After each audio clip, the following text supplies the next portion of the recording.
প্রতিবাদে আজ লেক মল থেকে হাজরা মোড় পর্যন্ত সিটিজেন ফোরামের একটি মিছিল অনুষ্ঠিত হয়। মিছিলে উপস্থিত ছিলেন পবিত্র সরকার, বাদশা মৈত্র সহ বিশিষ্ট ব্যক্তিত্বরা।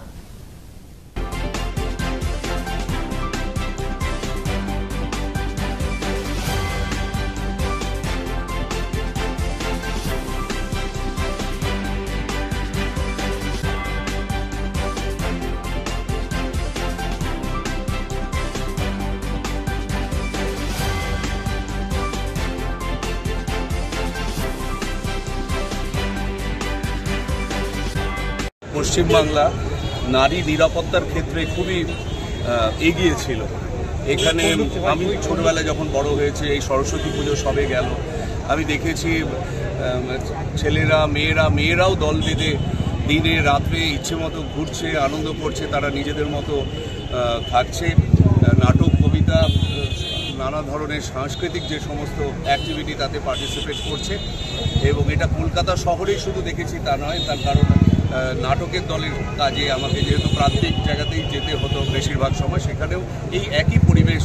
এবং তরুণ মজুমদারের ছবিতে আমরা রবীন্দ্র নৃত্যের যে ব্যাকড্রপ দেখেছি, বেগুনি এবং শোলার কাজ, এই সবটা কিন্তু শুধু কলকাতাতে হতো তা নয়, আমাদের সন্দেশখালীও রাজ্যের একটি গুরুত্বপূর্ণ অংশ। সেখানে যদি মহিলাদের উপর এরকম রাতে ডেকে পাঠানোর ঘটনা, যে অভিযোগ আসছে, এগুলো বিস্তৃতভাবে বলা যে কোনো মানুষের পক্ষেই খুবই লজ্জার।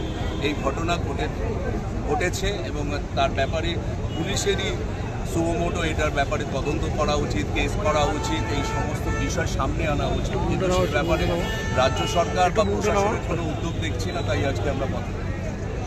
সমাজের আরেকটা অংশ আরও যারা রয়েছে, যাদেরকে আমরা এর আগে প্রতিবাদ করতে দেখেছি, তাদেরকে সেই অর্থে এই বিষয়ে কোনো কথা বলতে দেখা যাচ্ছে না। ইদানিং অনেক বিষয় তাদের দেখুন, বিবেক এমন একটা জিনিস, সেই বিষয় কার কোন বিষয়ে জাগ্রত হবে সে বলা খুব মুশকিল। এবং আমি মনে করি যে কোনো বিষয়, সেটা যারা বাম আমলে ঘটে যাওয়া অন্যায়ের বিরুদ্ধে যারা রাস্তায় নেমে, তারা সিলেক্টিভ হবেন না।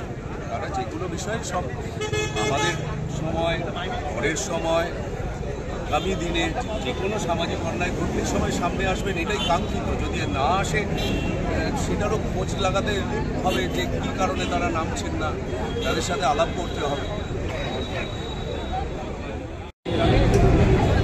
এটুকুই বলবো যে আমরা এখানে যেটা করতে এসেছি সেটা করে কোনো লাভ নেই। সব হাঁটি করে লাভ নেই। হাঁটার বদলে ঘাটা বেরিয়েছে, সেই ঘাটা যেন সন্দেশখালিতে খালি না হয়, সব খালিতে হয়। কারণ এগুলো করে লাভ নেই, এটাও part of the whole exercise হয়ে গেছে। লোকাল আপনারা দুটো বাজে কথা আমরা প্রতিবাদ তো কথাটা মানেই নেই, প্রতিরোধও নেই, কী বলবো, মানে প্রতিহিংসা নয়, প্রতি আক্রমণ। আমি কিন্তু কোনো ইয়ে করছি,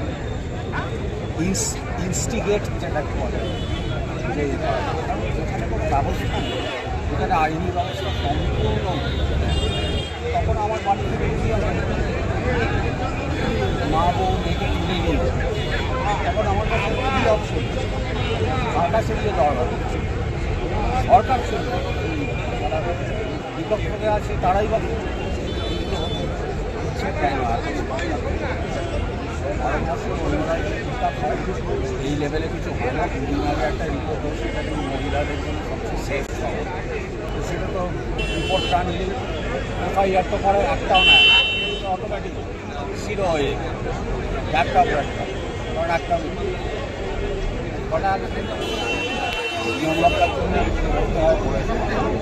সুতরাং আমার যেটা এইভাবে নাগরিক হিসেবে হোক, তবে আমি এই শহরের নাগরিক হিসেবে বা এই রাজ্যের নাগরিক হিসেবে আর গর্বিত। আমি নতুনবার ডায়লগ আছে, আমি বাঙালি, আমি বাঙালি। কারণ কী করলাম, আগে কী হতো, অনেক আমরা মেনে নিচ্ছি এখান থেকে বললেও তো বড় কোনো লাভ আছে এসছি আমার মনে হচ্ছে হাঁটা না